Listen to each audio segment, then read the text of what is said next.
welcome to another exciting episode of Writing Through the Unknown. I'm your host, Michael, and apologies for the late start. We've been having some technical issues with internet coming in and out, and so I'm hopeful that our guest will be able to come on and we are able to have no real major internet issues. I am hopeful that we will have our episode, as I am looking forward to talking with our guest. She is an amazing person, and unfortunately, it's just one of those situations where the internet does not seem to be our friend right now, and so she was on and it's been cutting in and out, and so hopefully she'll be back on shortly and we will do the best we can with tonight's show, and if we have to, we'll reschedule and hopefully find a time when the internet's more stable. We have both tried rebooting our computers, and the Wi-Fi just seems to be cutting in and out. She is in another state, and so it could be a matter of whose end, but I am going to take a moment and I am going to look up her bio so that I can share with you all a little bit about why I'm excited to have this guest on and have her share her experience with us. And I'm just kind of waiting right now for my computer. It's been a little bit slow, but hopefully I can get it to get a little bit more cooperative. So, Jane Celia Hatch is a survivor of the secret space program, MKUltra, and here she is, so I will add her to the stage. Okay. I was just letting people... Oh, go ahead.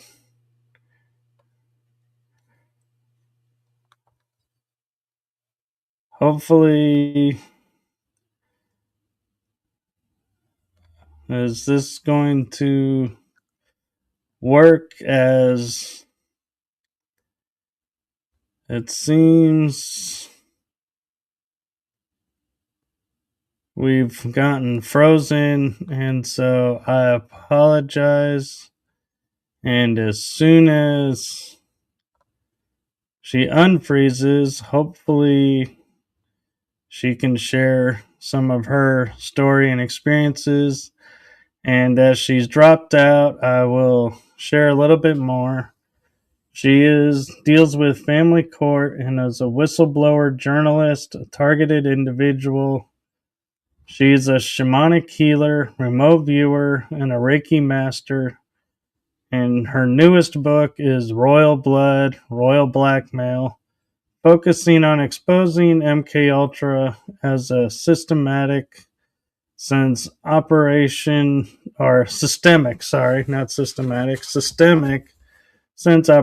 Paperclip. In most all institutions in the West, she does healing sessions focusing on helping people recalling their SSP memories and also integrating lost soul parts into their core essence. She returns power to victims and releases them from negative entities, and she also is the host of a podcast show. So this is why I'm hopeful we can have her share some of her experiences and her story. And we will see where we go from here, if we can get the internet to cooperate. Having problems tonight with the internet. Okay, we have you now. Well, I've introduced you. Second.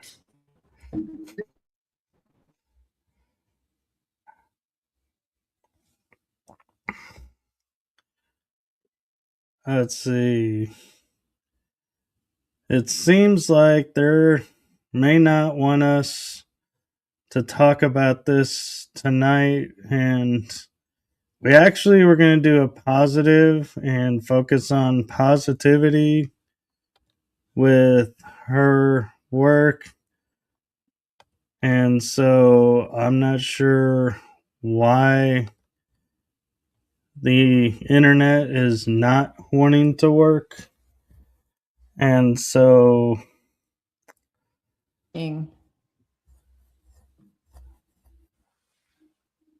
oh, we can hear you now. I can see you and hear you. So that's a good sign.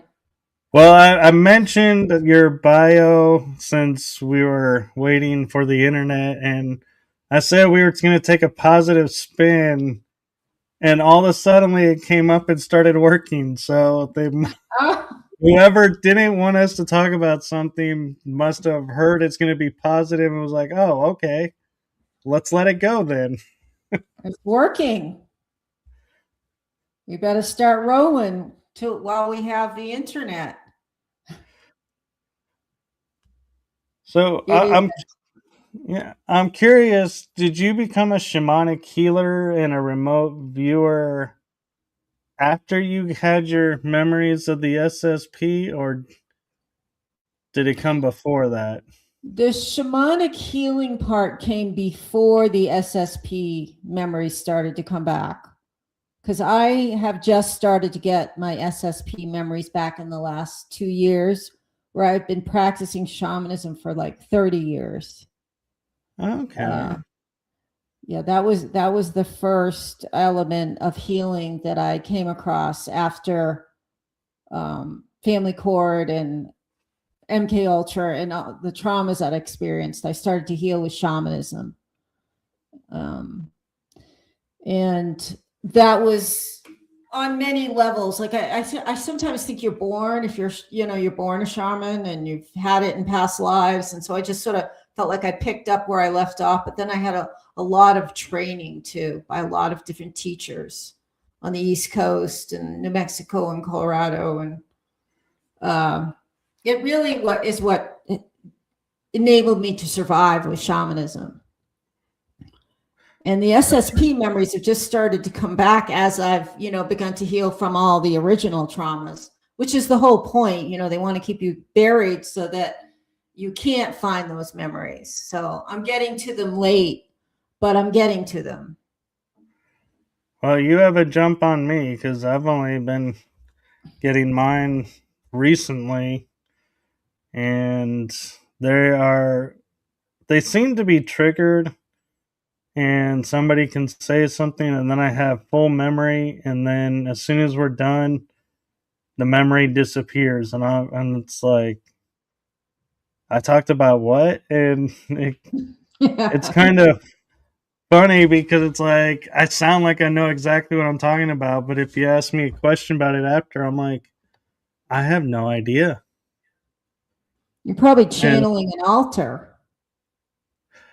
I think that's what it is I did a session where one of my altars said, I am helping you to remember when you need to remember, and then we take the memory away so to not overload the mind. And I was like, well, that sounds nice, but then I was like, wait, who's deciding what's overloading my mind?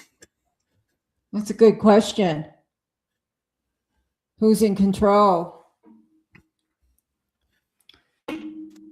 Yeah, I probably just the last year, but I do remember them, after I make the contact with the memory, it sticks with me. And they've stayed with me along with all the other trauma memories. But I had no idea for most of my life. I mean, I knew something was seriously wrong, as most survivors do. You suffer with PTSD and addictions and a sense of not being in your body and all sorts of strange memories, but I didn't really know what was going on. I thought it was, just something to do with my family or abuse, sexual abuse or abandonment, but they do that on purpose. They pile everything up so that you don't really ever get to the origin, although everybody is, all of us are getting to it. So I imagine that's coming as kind of a surprise to our handlers. I think so. And I find it interesting how, with all that you went through and I went through, and others, we have turned and become like healers. Like, I know a lot of SSP friends who are into sound healing, shamanic healing, as you're doing. I know Reiki, and I can't help wondering, is there, is that, did we do that by choice, or did we all kind of be guided into that path? Well, I think that's one of the reasons we're actually chosen for the program is because we have healing qualities. We're telepathic, we're psychic, we have, healing energy streaming through us. And that's one of those are the qualities they look for in SSP. So we're actually chosen, I think, in many instances because we have those qualities and they can read it in our DNA, when we're born. And also, I think they used those school photographs, to pick, like we're seeing on the Epstein files, that they will pick the children they want. And they actually have their own psychics. I heard that they could pick the children that were telekinesic and telepathic. And so it's no surprise that we have all these commonalities between us. Yeah, that's true. And I'm curious, as you do shamanic healing, I know a lot of time you go into visualization and you're looking at events. Have you ever come across events and you're like, wait a minute, where is this coming from? What is this event? And be like, this is not from my childhood. This is not my story. And in other words, having like SSP memories bleed into shamanic visualization. Well, that's a tricky question. The shamanic healing technique I was trained in is core shaman. And it's really specific about where you go, how you get there, and who you bring with you. And so, in those three dimensions, which is lower world, middle world, and upper world, you're going with your power animals and your spirit guides, and you're going with an intention. So you go with a very specific intention going into a world to retrieve a power for my client, me.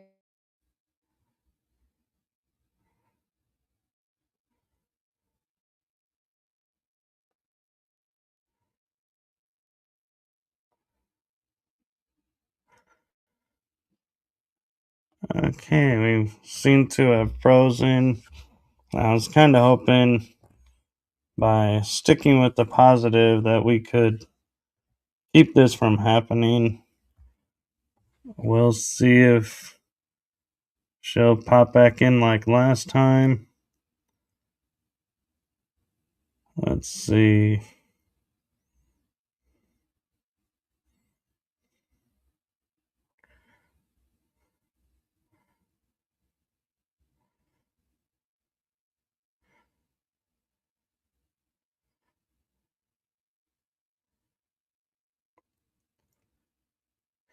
It is interesting how a lot of people are quote unquote traumatized and still go into the healing factor and do the healing work on themselves, and that aspect is not able to be blocked. And so that's, a true testament to the human spirit and ingenuity, is that we can take and go through these horrible experiments, be broken, but still our core mission of healing that we were born to do can't be broken, that we still follow and go into that path. So I'll be interested to hear more of her thoughts about that. And hopefully, we'll get into being able to integrate lost soul parts, because that is something I think is very important. And I have undergone twice and does have a big impact on the person or individual. And so I'm hoping we can get into that tonight. So I'm going to grab some water real quick.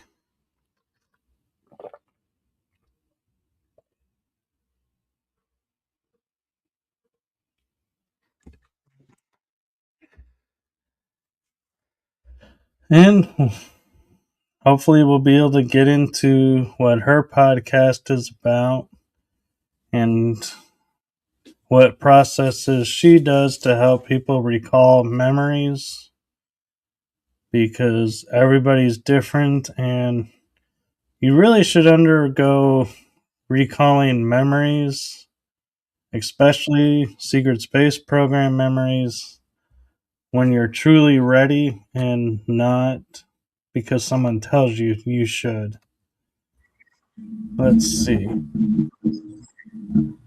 She's back. Yep, I'm back. I guess we better stay positive, huh? Well, I'm curious, and I would like to get to this because I think it's really important about what you do, and that is integrating lost soul parts. Is that from your shamanic healing training, or did you pick that up with Reiki? The soul retrieval was a training I got through shamanism. And I've started to also investigating reclaiming souls lost through SSP, which is kind of a whole different ballgame than the shamanic healing I've been taught. But I was taught it's a very ancient technique, on shamanism is estimated to be about 100,000 years old, at least on this planet. And it was reintroduced all over the planet. It was like our basic religion 100,000 years ago. And finding the soul and bringing it back after trauma is one of the most integral parts of shamanism. And so what I was originally taught in the first 30 years, it is when there's any sort of trauma that's too overwhelming for the psyche, there's a survival adaptation where we send a part of ourselves away. And it generally will go back either to the site of the trauma, say you were in a car accident and you just couldn't handle it, so part of you left, or a rape. It's either at the scene of the trauma, or the soul will go to a place it's familiar to, where it feels comfort and happiness and security. So I would journey. What you do is go into what's called a shamanic state of consciousness. And that doesn't have to be done with any kind of, herbs or any mind altering. In fact, 90% of shamans around the world use like drumming, sticks, even dancing. There's the reindeer shamans that's the name of the tribe. It's not reindeers. They dance. I use a drum to go into that altered state of consciousness.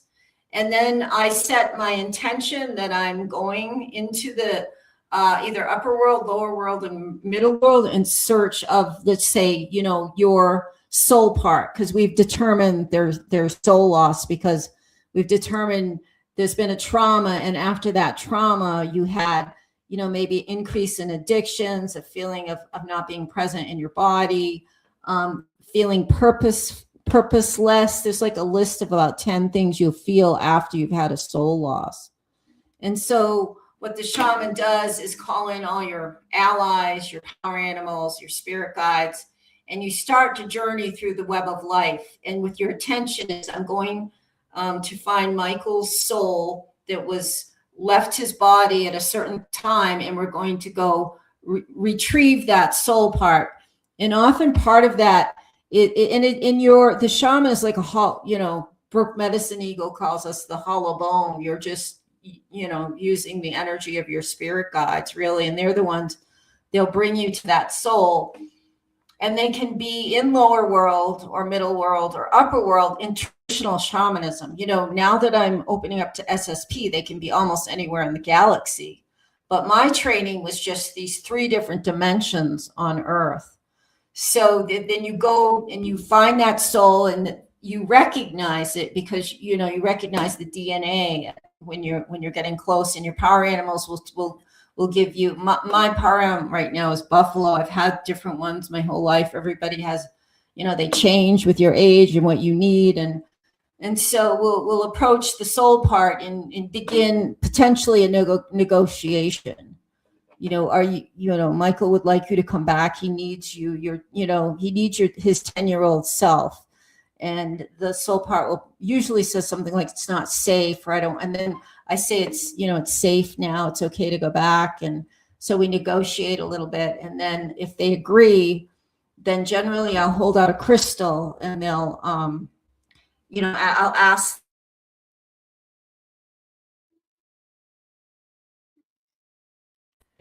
Oh, we're back. Okay, so. Okay.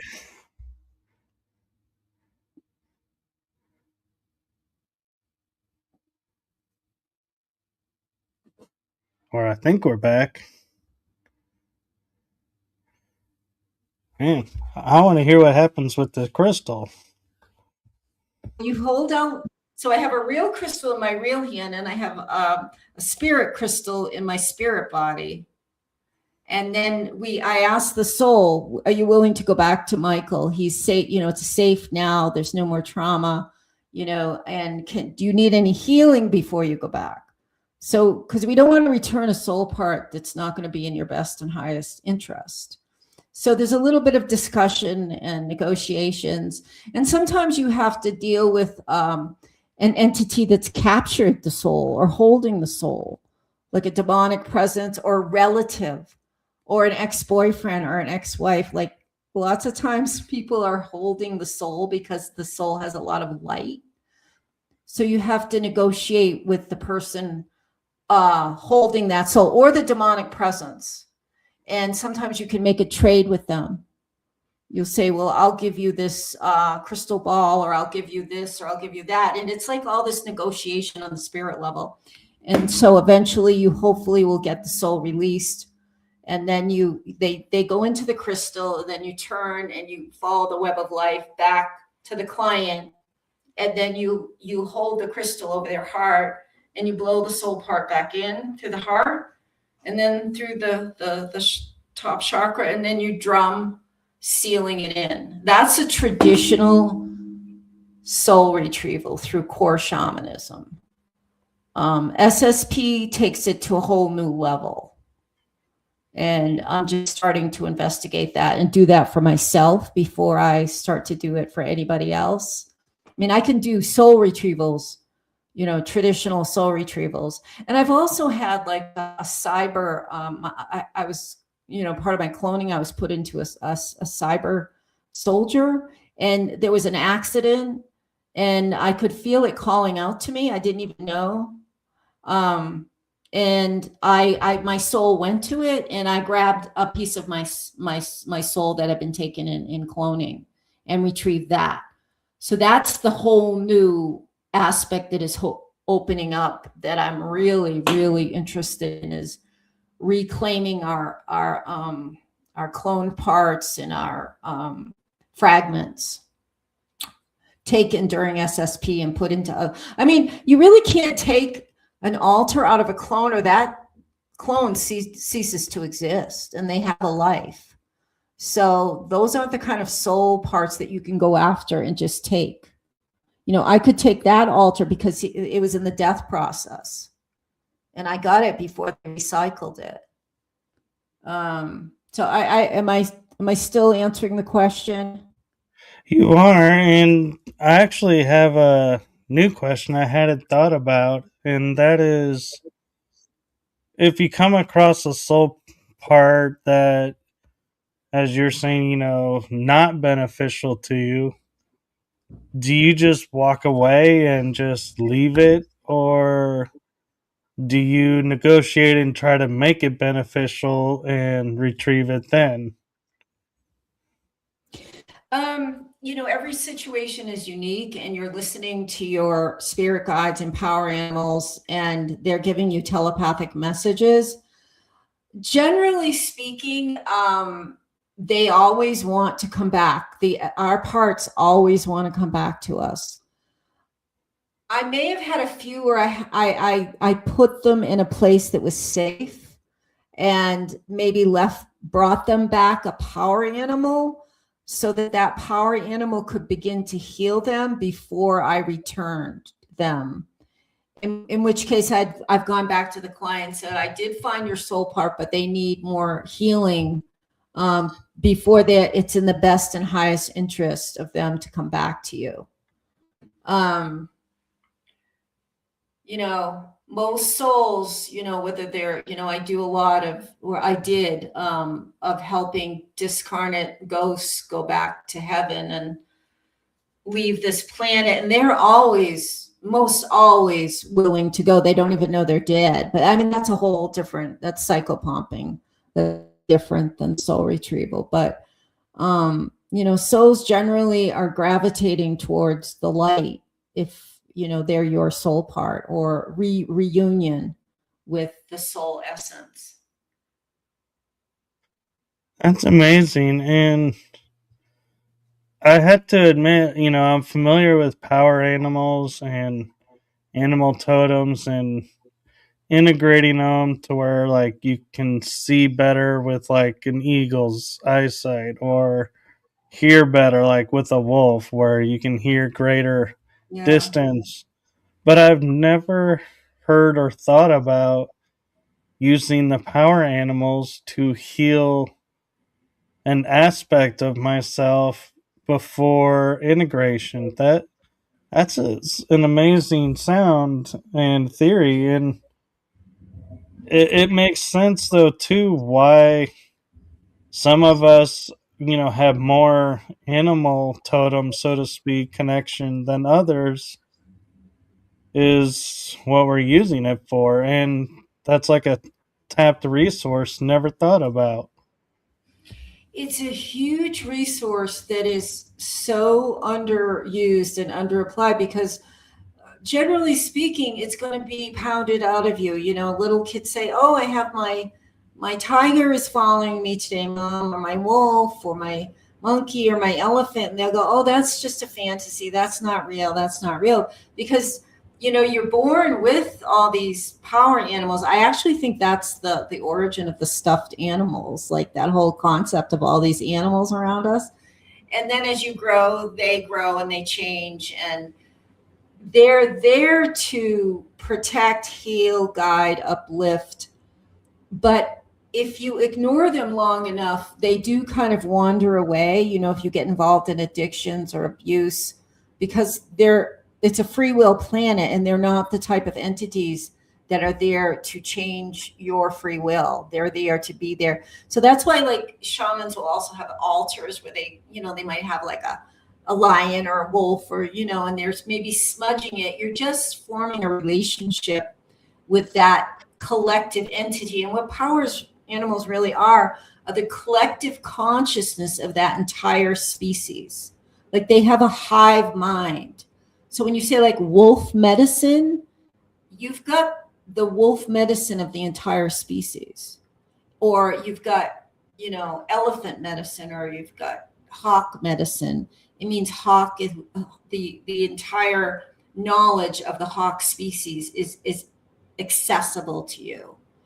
And it's just, underused. It's just like, it's been repressed throughout, history. Shamans have been killed off, whether it's, the ghost dance or the witches, or I said Siberian shamans were thrown out of helicopters, because we hold, there's so much knowledge in that, and especially about the soul and how we have to have the soul in our body to be fully, functioning and powerful and present. We need to have our soul, and shamans were very good at that. In ancient times, there'd be a shaman in every village. So you just wouldn't do the soul retrieval. You'd be there to make sure that person continued on their path, and they didn't keep, because what happens when you have one soul loss, you generally haven't, because you're not totally present, you get off path and you have another trauma, and then you have another. But when when there was a shaman watching over, they'd say, they would call you in and say, we just did this soul retrieval. It's just like, it was so integrated in villages and communities. But now it's very, of course, they're not going to want they don't want humans to have access to all this magical power, the tree spirits, the flower spirits. Everything has a spirit that will work for you if you talk to it, if you connect. It's like Lord of the Rings in a way. We do have access to all these amazing beings that, it's Mother Earth really protecting us. It's all from Mother Earth, really, Gaia.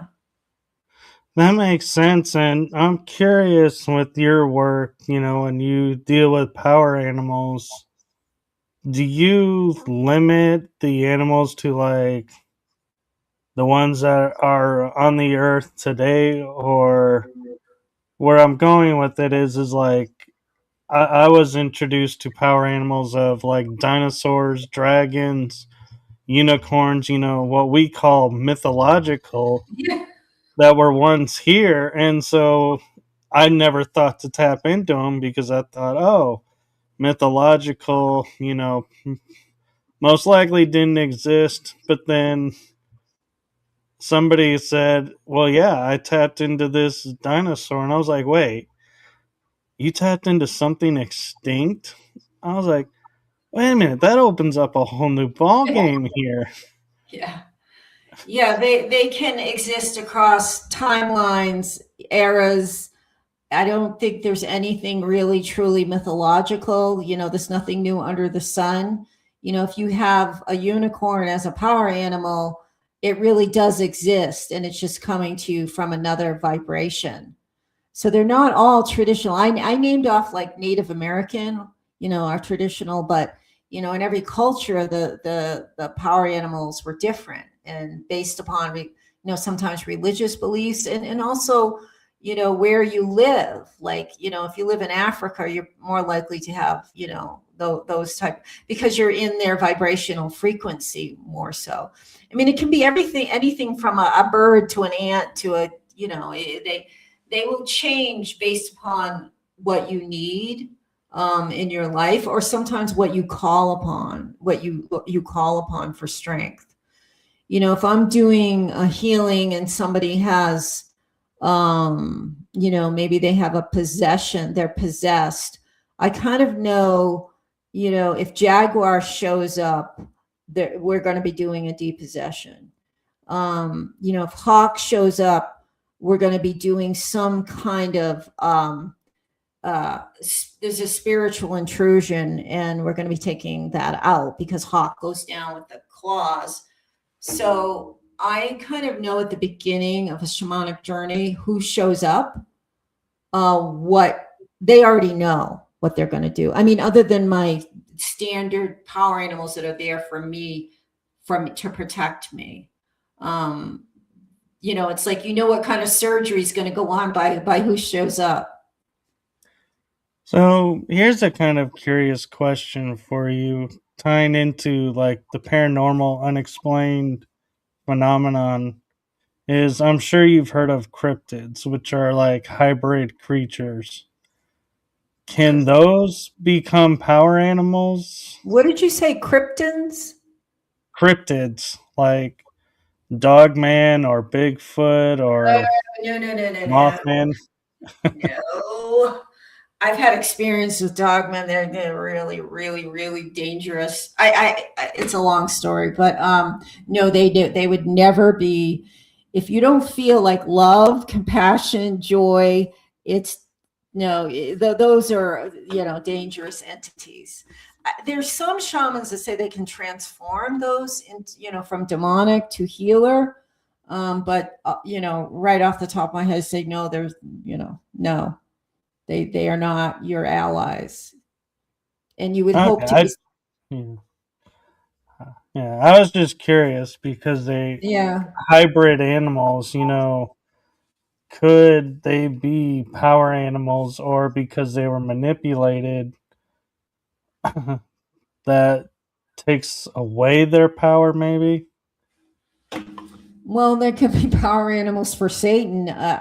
They're the hybrid creatures.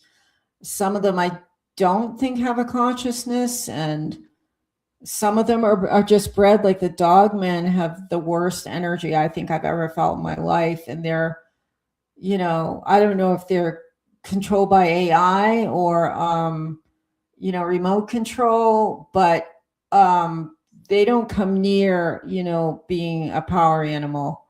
There's some sad, pathetic, horrible creature created by our military for whatever for a variety of purposes. Some of their hybrid are successful, so called, and some of them I guess are just blobs sitting there with one eye. It's sad state of affairs. So, what techniques do you use to introduce people who may not be familiar with their power animals? Well, I do.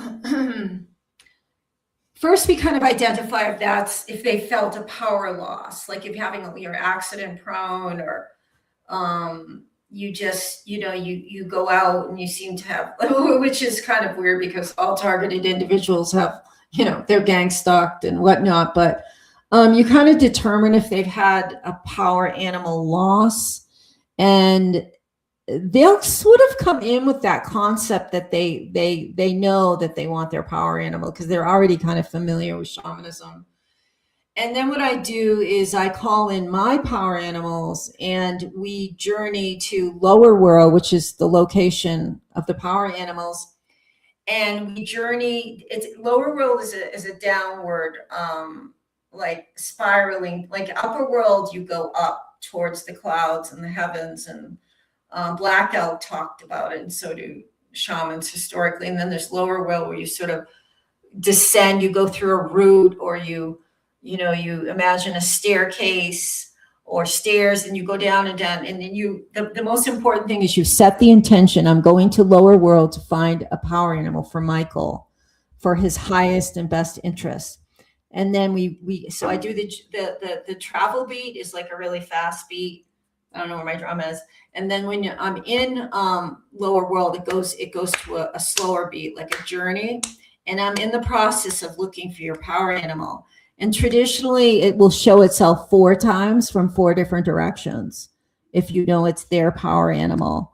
And then you also, you're getting telepathic messages from, I'm getting them from mine, like they'll not, they'll do something or they'll stop. And then you do the same thing with the crystal, like you do with the soul, and then you bring it back and blow it back into the person. And then I drum around to kind of seal the power in. So, can the power animals help us to reclaim our self power and empower us and help us to, stand in our power, so to speak? Yeah, yeah. You know, say you wanted, to have more vision of the future and be more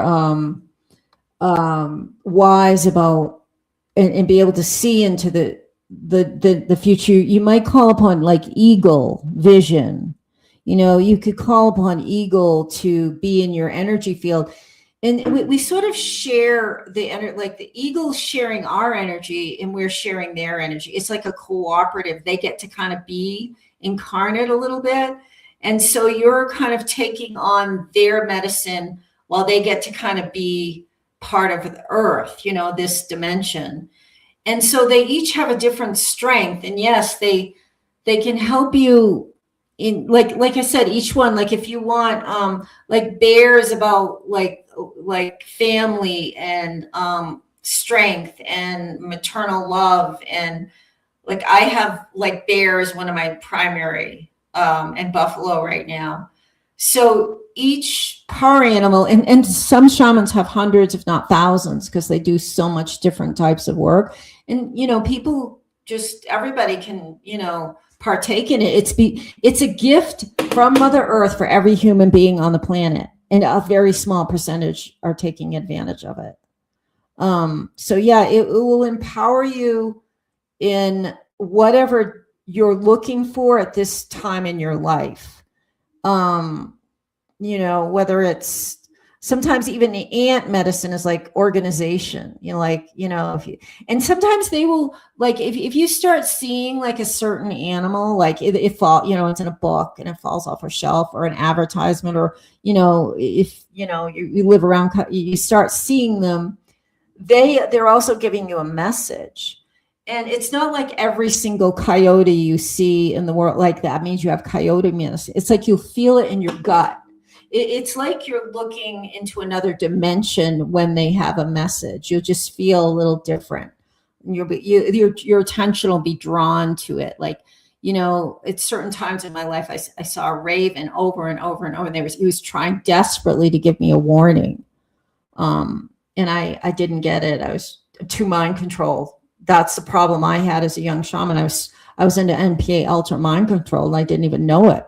So I'm being pulled like by all this love and light and truth, and then I've got MKUltra mind control pulling me in another direction. And so that was very difficult.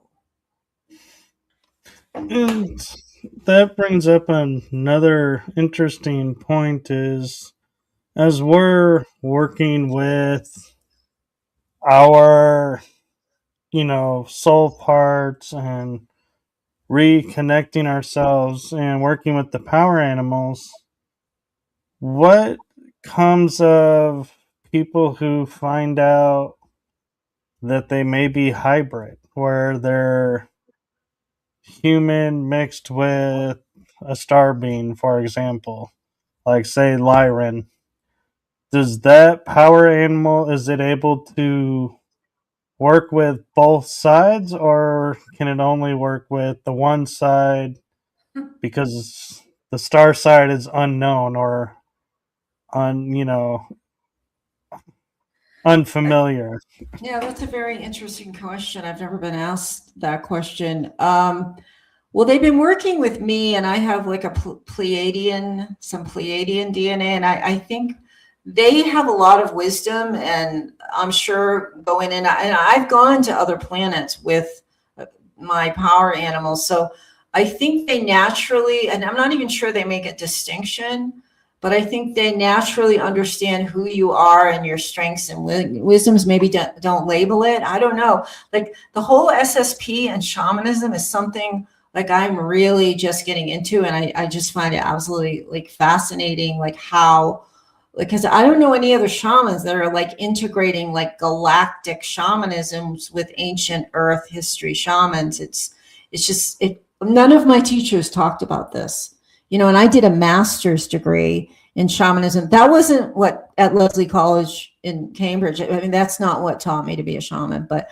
I learned a lot. I had, I interviewed I did a literary review. So I had like a global world view on it, but no one, maybe, the Australian shamans, an African, they often talk about, their home is the stars. So the maybe they know more about the galactic aspect, but I would say, power animals just support you for who you are. I'm not sure they're making a distinction of what starseed you are.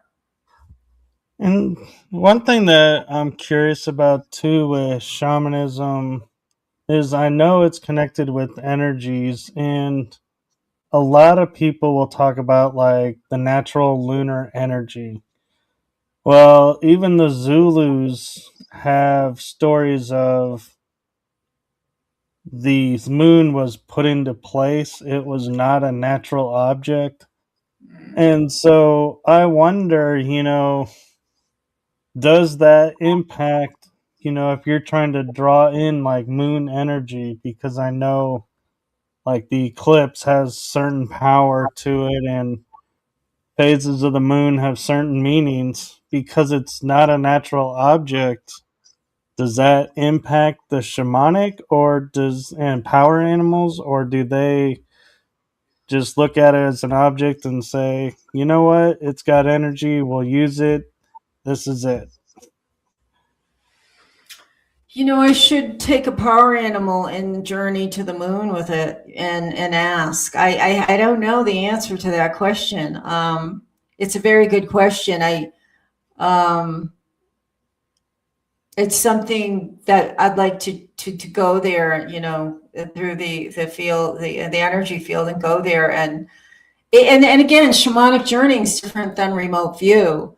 I could also do a remote view, but with the shamanic journey, I'm sending a soul fragment there. With remote viewing, I'm sort of in a bubble looking out at the world. But it would be interesting to go. I don't know the answer to that. Like I know I've questioned that myself, because especially there's so many religious or spiritual people that cinnamon that work with the moon, and I wonder that now, because so many survivors are saying it's just been placed there. It's not a natural being. But even if it's not natural, everything has an energy imprint that can be utilized one way or another. If it's made from a metal, I mean, everything has a spirit. Right. The story that I was told about the moon that to me kind of makes the most sense is when Atlantis was destroyed and Lemuria was destroyed. It caused the waters to become uneven and the earth to become a little bit unstable. And so the galactics moved the object that we call our moon in, and to kind of settle the landscape, to settle the tides, and to Hmm. offset the missing land. And it kind of makes sense because a lot of the timelines are Atlantis disappears, the moon appears. It's like they were so close together that it's like you can't help but think, oh, so if it wasn't for the moon, we would be in a much different world. And who else but an intergalactic or a galactic being would have the foresight to say, let's take this object and put it here, and that'll do everything we need it to do. And we have a base of operations. We can keep an eye on these people. It does sound like a military operation, doesn't it? The moon. Well, and talking about the moon, there's one thing that I find so fascinating is we have how many satellites around the Earth to communicate globally, but we have no satellites to talk to our astronauts when they're going to the moon. That Right. does not make any sense to me why there are no options for them to communicate. And they're just like, oh, we just lose communication with them for a certain amount of time while they're on the dark side. I'm like, and we're okay with that. Well, I'm hoping that humanity is waking up and finding out everything they've told us is a lie. Remember the moon landing where did the president like call them on the phone or something? And they had, and you look at it now, the thing, they look like they made it out of tinfoil. It's just like, but I can remember back then we were like, oh my God, that's amazing. And now you look at it now and it looks like something, your kid made at kindergarten, like I guess our consciousness is growing and expanding and we can't accept that anymore. But didn't the president like call on the moon landing and say, we're, whatever, we're so proud of you. You've made, I don't know if you remember, I barely remember, but I think they like actually picked up one of the old landlines and called of course there was no astronauts on the moon or anything, but it was all a game. I don't even know what they were trying to like, mind control us about that we were advancing. I don't know why they did that. It had something to do with the space race between Yeah. Russia and the U.S. So I think they were competing, and some of me feels like it's, showing off who has more connections with the other beings and getting more resources, and to sit there and say, hey, look, we landed people on the moon in 10 years, and the best you could do is float a man around one orbit. Yeah, but don't you think that even the Russians, like everybody knew it was a farce and the real story was behind the scenes? Like everybody, the elite all knew it was a farce, Right. and the real story was going on in the secret space program where, moon was already inhabited and Antarctica was and all these planets were, they all knew that was like a little show for us, the little kindergarten kids, little earthlings. But the elite all knew the real story about SSP. And I think it was a means for them to write contracts to have more military presence build up yeah, and make more money and cause more conflict on the planet to go, oh, look, they're over here now. We need to go over here. And yeah, what's exactly. interesting is when we think about space, everybody is like, yeah, Russia's up there, the US is up there. But people don't realize like India is up there, China's up there, Japan's up there. There are other countries too. France, I think, even has a space Yeah, program. yeah, But everybody's like, no, India, I doubt it. They don't seem like, but yeah, they do. And so it always makes me wonder why it's always the US and Russia to be the quote unquote space, you know, controversies, and never, you never hear the US go, oh man, France is going to beat us up to do this. We well, better step up our game.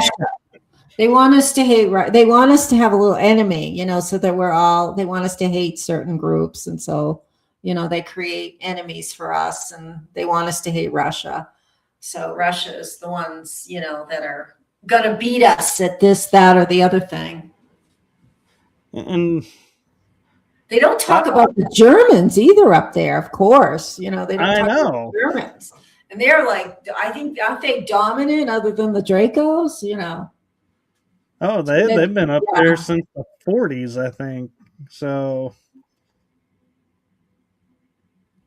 and and one thing that people have been talking about is, and I'm curious your thoughts of, because being SSP, we can go off planet, like you were saying, is they say, oh, the astronauts never were on the moon because they would never survive the radiation leaving the planet's surface and leaving the atmosphere. There's a radiation frequency that they would be obliterated in.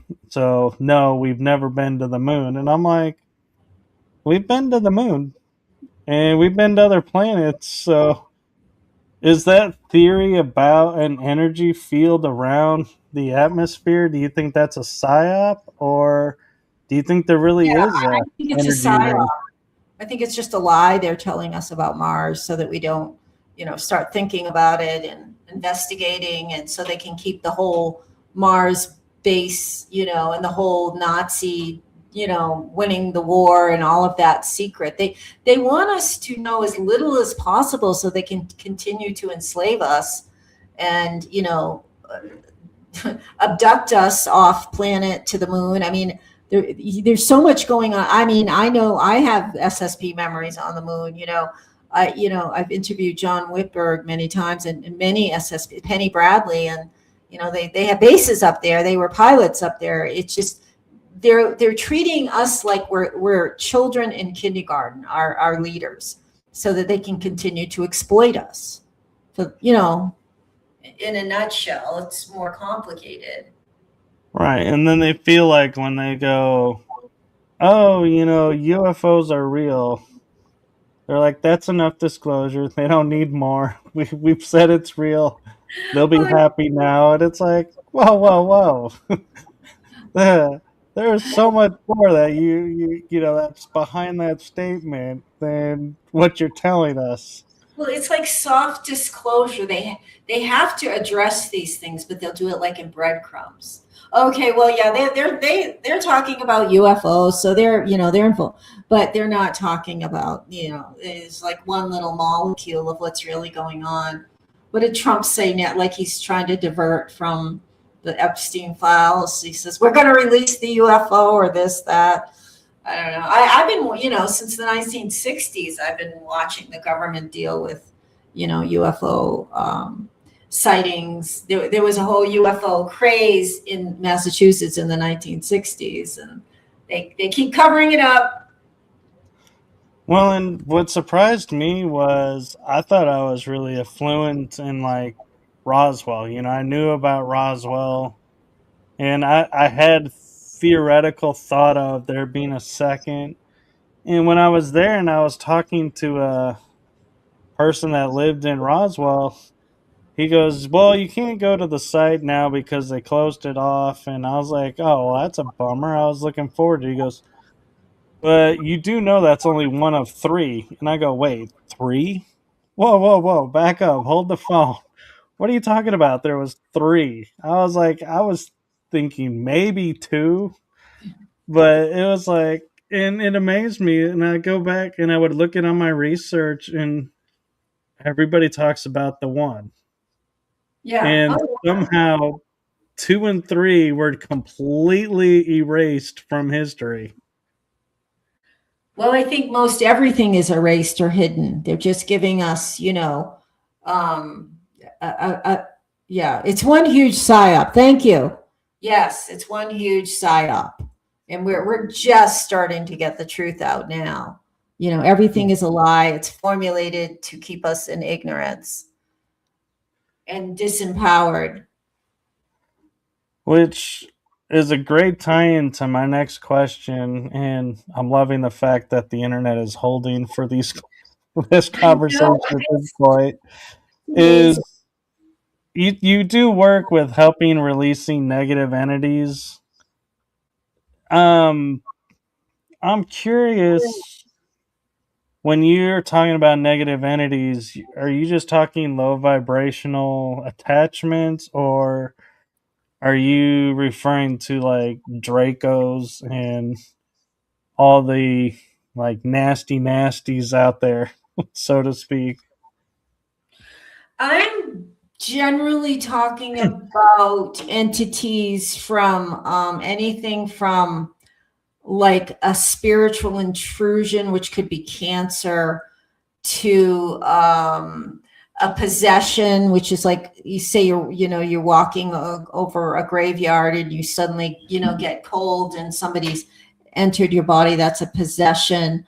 Demons can attach to someone, especially people who have addictions. I have personally not removed a Draco like Draco. I've seen Dracos. They're my I know they're handlers of mine. But I'm not sure I would actually, that's a whole new realm when you're getting into the reptilians and the Dracos. And yeah, it's a whole new realm. I don't know if my shamanic skills or anyone's shamanic skills could remove a Draco reptilian from your energy field.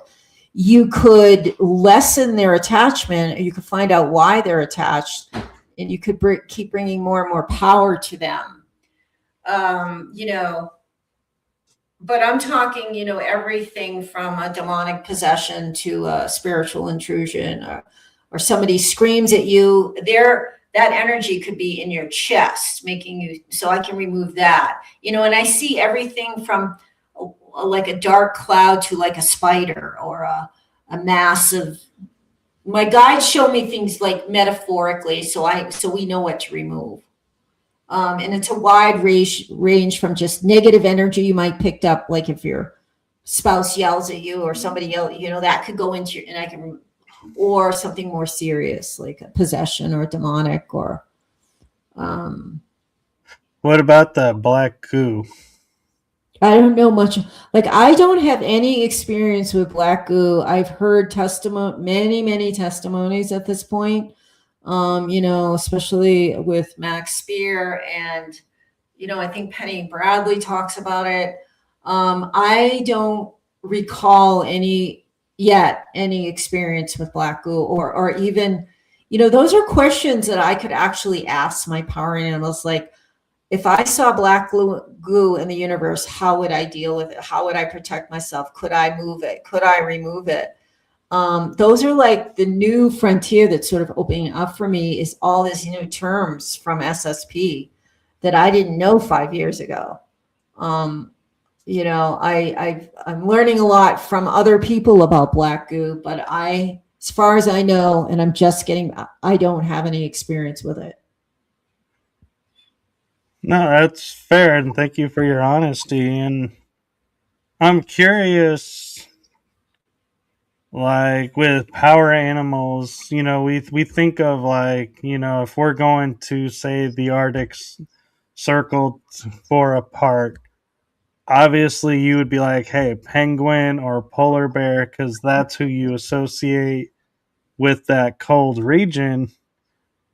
I wonder though, do our power animals get affected by the elements? And by that I mean, like, say I have huge wolf power animal energy and I get drawn into water. Would I be okay with the wolf energy in the water, or would the wolf be like, hey, this is not my element? Let me get you, a dolphin or a fish where this is their element and you'll do much better with them. Well, I mean, if you became temporarily immersed in water, that's not going to affect your relationship with wolf. If you become someone that wants to, be in the water all the time, and you would, yeah, they might pass you on to some thing like a dolphin, or, a shark, or a mermaid, or other, there's all kinds of water beings. I can't say it would totally take the power away, but they're not as powerful out of their element. And generally, like, let's say you had a dolphin power animal, it'd be very good for you to be on the beach and doing and thinking and feeling things that the dolphin would enjoy doing. And that's how they grow closer and closer to you. Like they say, if you have like a jaguar or something, it's good to like go out and run at night, and you start, jaguar loves that. So they're going to move closer to you. So the more, like, that's like the shamans wear the animal mask and they dance. It looks, weird, but they're actually honoring the spirit of their power animal and drawing that power closer. They're like a, owl stuff. I mean, I'm not talking like the satanic stuff is completely different. Right. No, I know what you mean. Yeah. So yeah, I mean, the wolf isn't going to go away because you go for a swim, but they might not be as effective in the water. And then if you needed more water power, like which would kind of be like emotion or fluidity or feminine, another power animal might come along that's empowered by water. You can have a series of power animals, you know. Well, and here's an interesting question for you, and I don't know if you have thought about it. Is we, have been talking about like animals, mythological animals, or hybrid animals. What about fae and elemental types? Do they Are they accessible, or would they be like a lot of people who do energy work are like, don't mess with the elementals, don't touch the elementals, stay away from them? Well, there's good and bad elementals. They're not power animals. They're in middle world with us. They share the same planet. Whereas power animals are like another frequency that visit us. All like the brownies, the fays, the flower divas, the tree spirits, they all share this middle world frequency. And I've had some that were very helpful, fairies, that have helped me, but they can be, very mischievous. I mean, especially like in Ireland and England, there's just like these horror stories about the Fae and the mounds and people disappearing. And again, you've got to be very respectful of these entities. And, in certain countries, they used to, before they built a house, they would ask, permission from the local Fae. So it's like they do have power, and they will retaliate against humans if you don't respect them. They will, like, if they take a liking to you, then they will work as one of your allies. If you need help, if you've helped them or you respect them, and you've developed a relationship with them. They're different from power animals, but they're right that some of them can be pretty dangerous, but not all.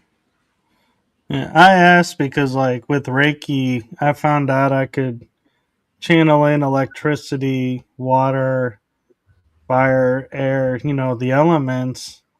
And I was like, when I talked to somebody in paganism about it, they were like, you shouldn't be able to access that energy. That's really strange that you can do that. And to me, it was like second nature. I just did it. And so I was wondering if like the shamanisms have that as well, where it's like you can access the elements and work with the elementals, or if it's something that's like, nope, we're not really, gonna do that. Let's leave them alone, and let's not everybody start going out there and going, let's bring out the electric energy. I don't know about electricity. I certainly know like the elements fire, water, air, and earth, and they have a spirit. And there's such a thing as weather shamans that work with the spirits of the wind, the clouds, the rain, and they will, when there was a huge fire, like was getting close to Los Alamos Labs. Was it 20 years ago? And I know all the local shamans got together with some of the natives to move to work with the wind to move it in another direction. So it does have and it is an energy, it is an entity, and we can negotiate with them, the spirits of the clouds and the rain. And I want to figure out how to do this with chemtrails. Like we have to figure, and they're not entities, but I want to ask like the cloud spirits and the rain spirits, like, how do we clear these skies? Like, what do we do? Because I think they would help us. And like, they're not stopping. Kennedy was supposed to stop the chemtrails, but they're everywhere. And they're one of the most destructive things on the planet right now.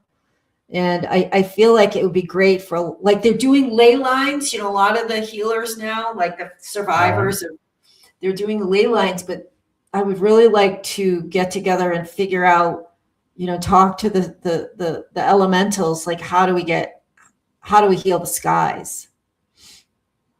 It's interesting you bring up the chemtrails because when I see chemtrails, I hear myself go, call out a name that is a name I associate with the wind.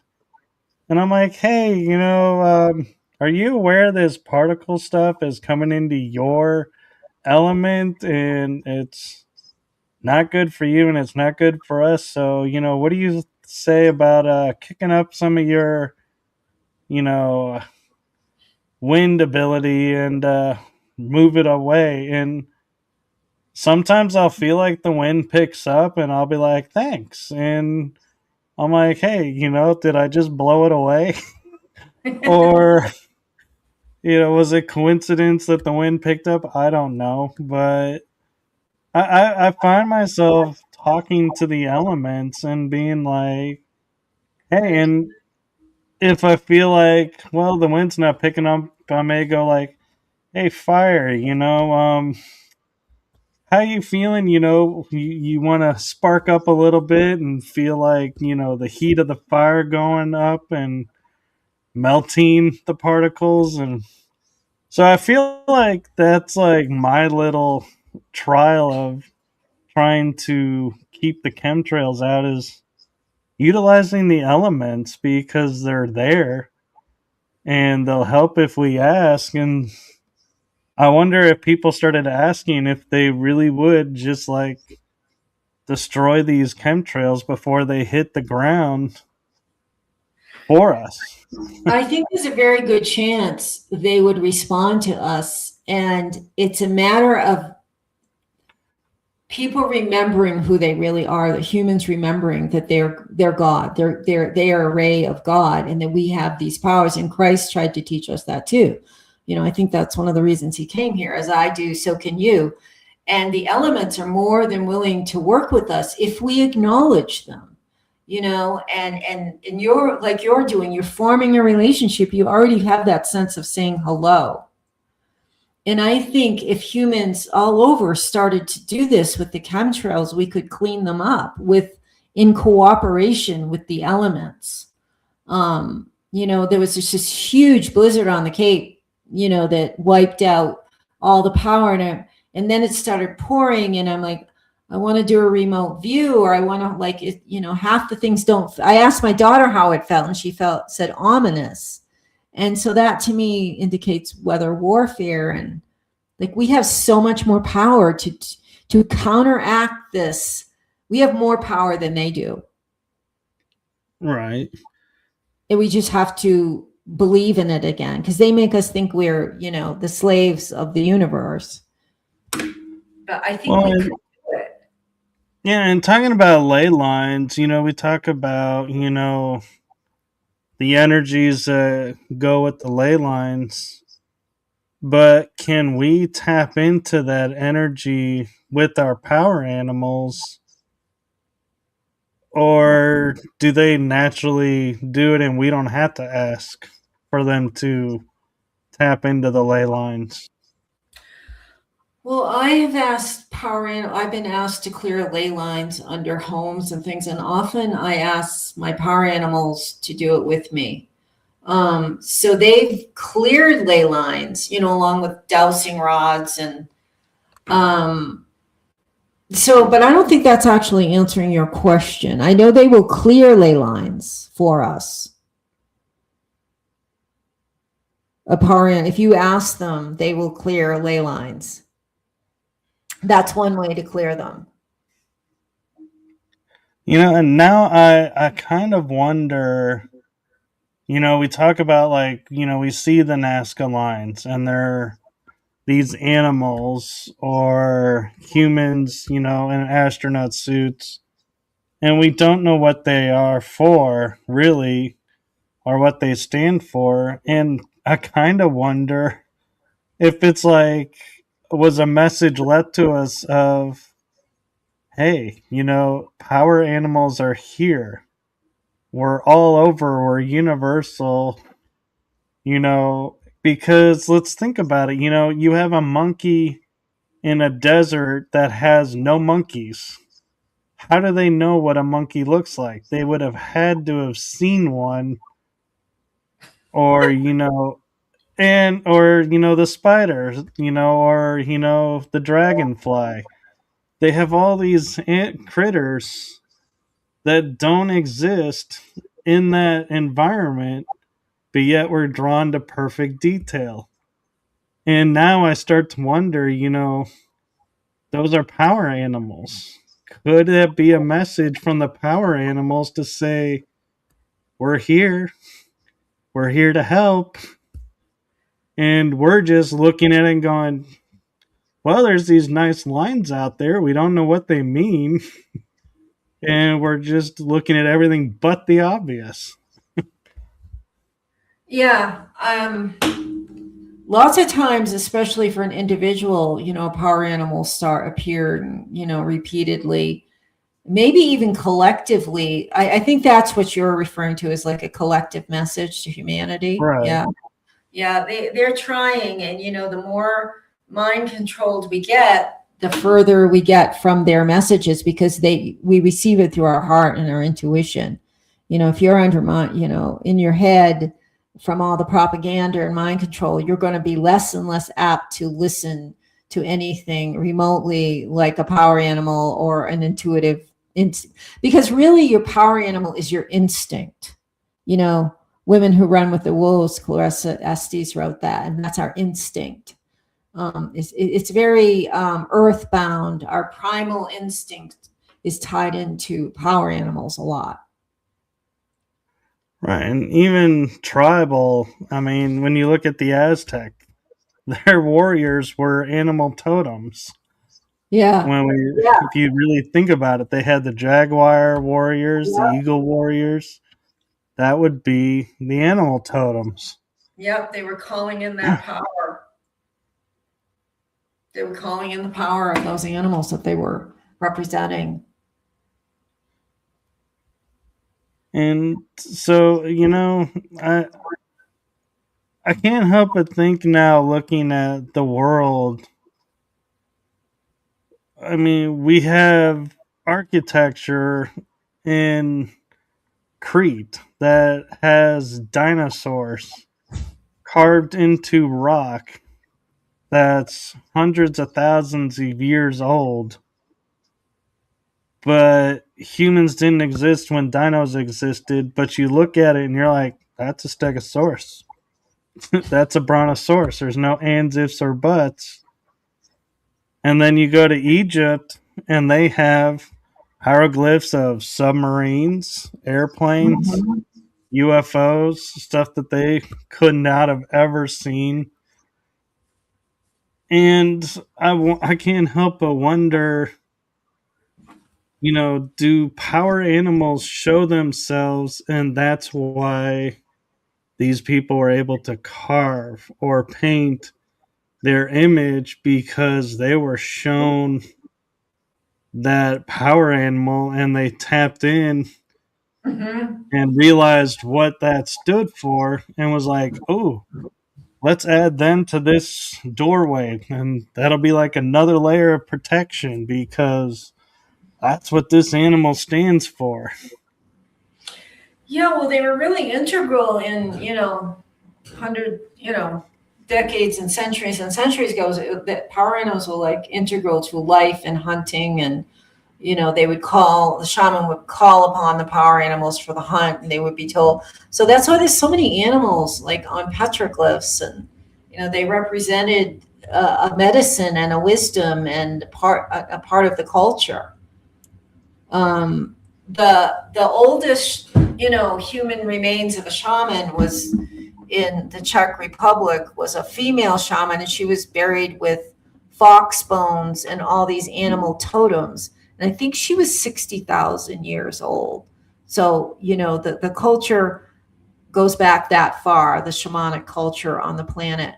But, how many times have we lived here? We've been here millions of years. Who knows which cycle that was in, but it's very integral to being human on the planet, but it's been wiped out for the most part purposefully.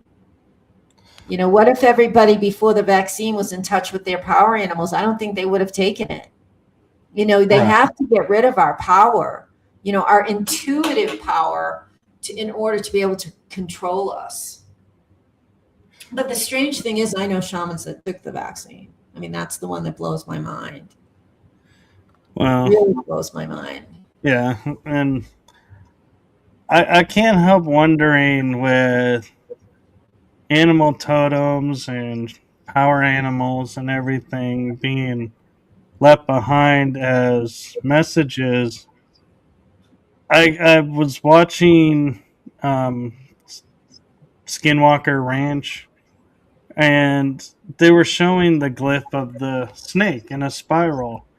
And this person came and said, "Oh, in our tribe, this means portal." And they're like, "Oh, we have, this energy above. Is that a portal?" And in shamanism, if you get a coiled snake like image, do you guys view it as portal as well, or is that something that TV was just kind of going, "Hey, Yeah. let's make this fit so this can fit this, and we'll make people more interested in going, ooh, Yeah, I think it was dramatized, in my recollection. I mean, my understanding of the snake, it's transformation, leaving behind the old, and because the snake sheds its skin, it's often about transformation. And I've never heard of that. I think that might have been, a dramatization of snake medicine.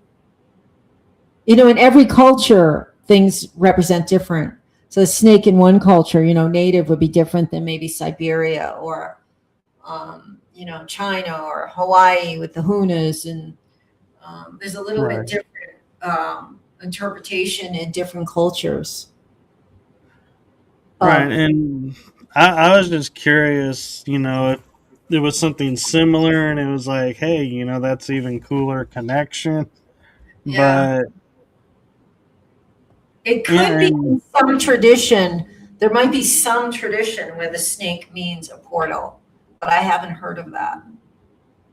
But it's possible in other. I mean, there's shamanic traditions in every single culture in our society at one point or another in history. and what I'm curious, and I know we're getting close to an hour and a Yeah. half. Real quick though about shamanism, because I find it interesting. In Hawaii, Huna, as you mentioned, had to go underground to survive. Druid had to go underground to survive. Paganism went underground to survive. And it seems like shamanism really didn't have to go underground as much as the other cultures, or do you think it did? I think it did. I think all of those cultures have an aspect of shamanism, and I think it did have to go underground. From the Native Americans when they outlawed the ghost dance for the Lakota Sioux, that was a form of shamanism. In South America, I mean, there was bits. In South America, some of the curanderos survived, but it was very rare. And I think that it all went underground, starting at least 100 years ago. Political, military, religious forces all, punished, imprisoned. The natives were very, felt a toxic shame for decades about their connection to being medicine men and medicine women. So I think it all went underground, and, druids were shamanic. Um, Japan, Korea, Africa, Australia.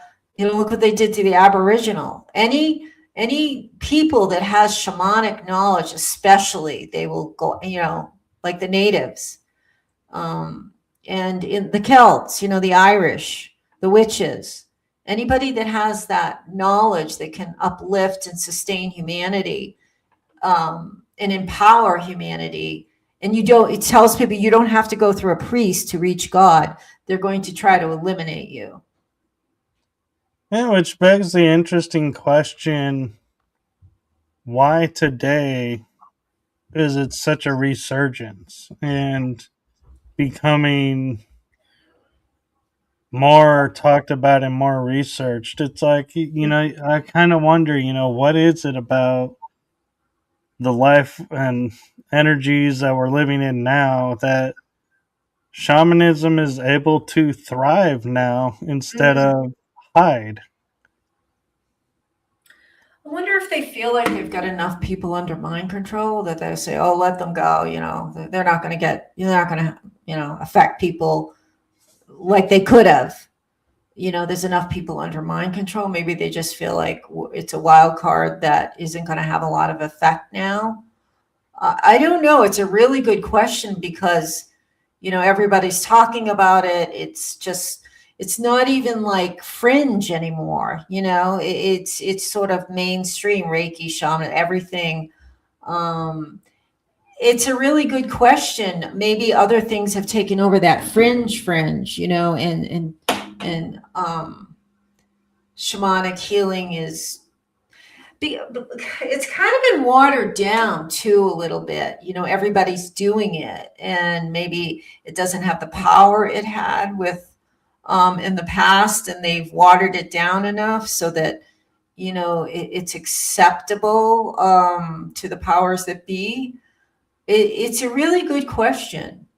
Um, but I'm guessing because they feel like they have enough people under mind control now. That'd be my guess.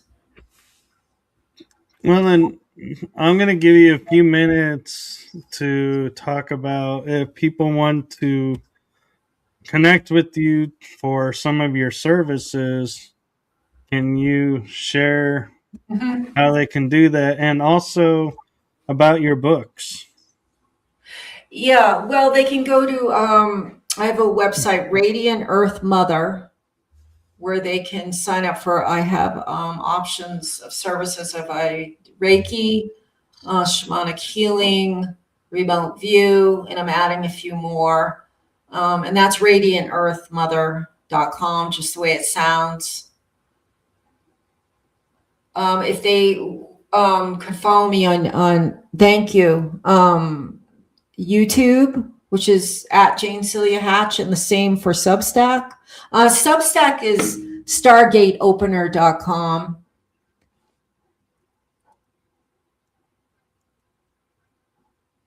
And these links are, I believe, you gave me, and so will be in the description as well.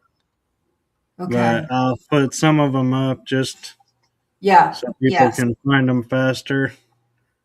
Yes. And then on the YouTube channel, I interview, I do remote views, I talk about shamanism. I do, remote view for individuals as well as like celebrities.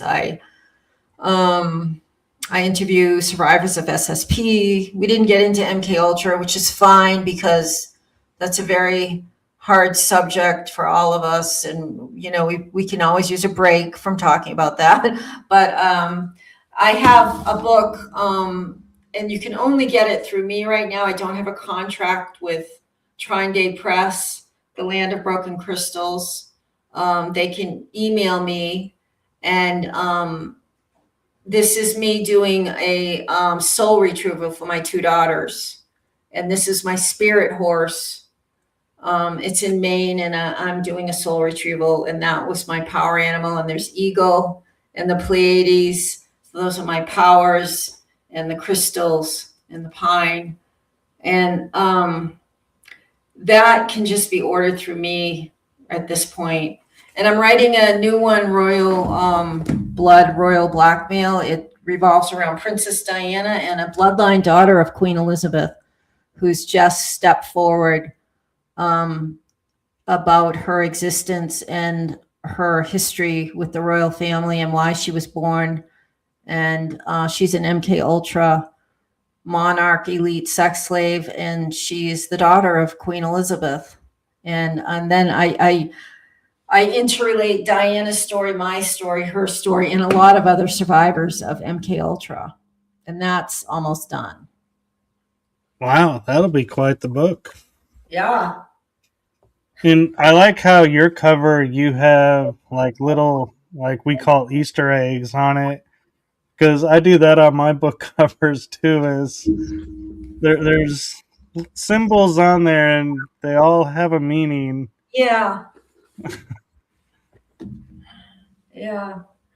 Well, we definitely, oh, thank you, Julia. Love you. Um, we definitely got into shamanism, and that was good because that's very positive and Yeah. healing. And we're hearing tons about MKUltra, which is really important.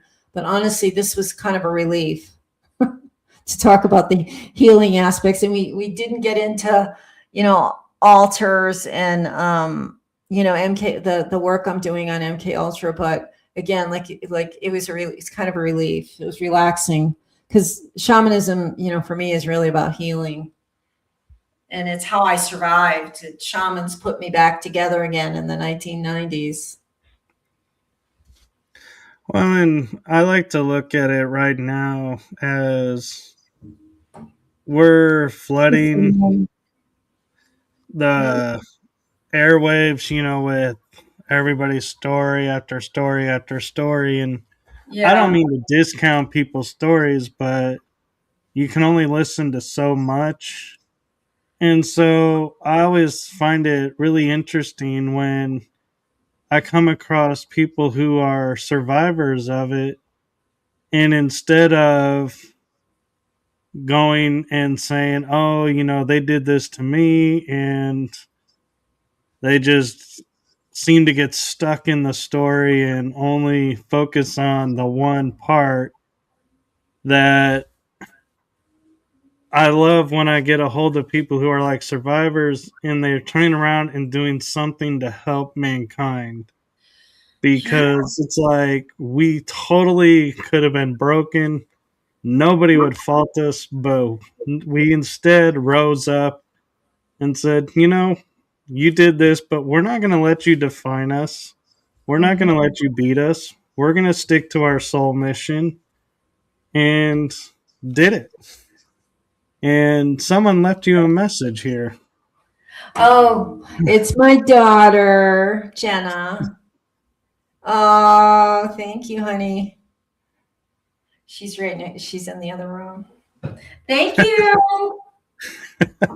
She's on the cover when she was little. Like she's the little one in the blue. Aw. So yeah, when she was I've been doing soul retrievals. Yeah. So that's her. So thank you, Jenna. Oh, so sweet. So yeah, Yes. and I would love to talk to more people about healing, like getting together and brainstorming about the chemtrails. Yeah, I feel like there's so much untapped in the world because we focus on one aspect, but we never focus on, well, what if we did this? Mm-hmm. And so, yeah. Well, I know it's late where you are and it's getting late here. And I want to thank you for coming on. And I know I personally feel like everybody is different with shows. And so I get a lot of guests who are like, I'm used to this type of show and these guests, and these hosts. And I always appreciate when they give me a chance because I feel like I'm different from a Mm-hmm. lot of them. And I know there's a trust issue there, because some podcast hosts have agendas, some don't. And so I just want to say thank you for coming on and trusting me to share your story and your experiences. And I'd like to leave you with a message, if I may. And that is from my heart and the heart of my shows to you. Thank you for what you're doing for humanity. It's seen, felt, and heard. So thank you. Thank you. You touched my heart. Thank you so much, Michael. And hopefully we can get you back on and, talk some more about Yeah, healing. I'll give you my email too if anyone wants to just talk to me, or wants to talk more about, chemtrails and how we can get together and use our shamanic skills. Sure. Do you want to send it in the private chat and we put it in the comments, or do you want to send it to me on Messenger? And I'll send it to you on Messenger because I can't even see the chat here. Okay. I can't even see it. Okay, well, thank you, and thank you to everyone who watched, and thank you to Jane's daughter for chiming in and watching. She says, of course, from across the room. Okay. All right. Yeah. Thank you, Michael. Thank you, and thank you to the internet for letting us finally get the show out.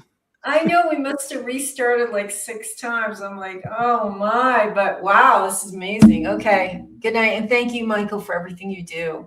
Yes, thank you. And Bye-bye. good night, everyone.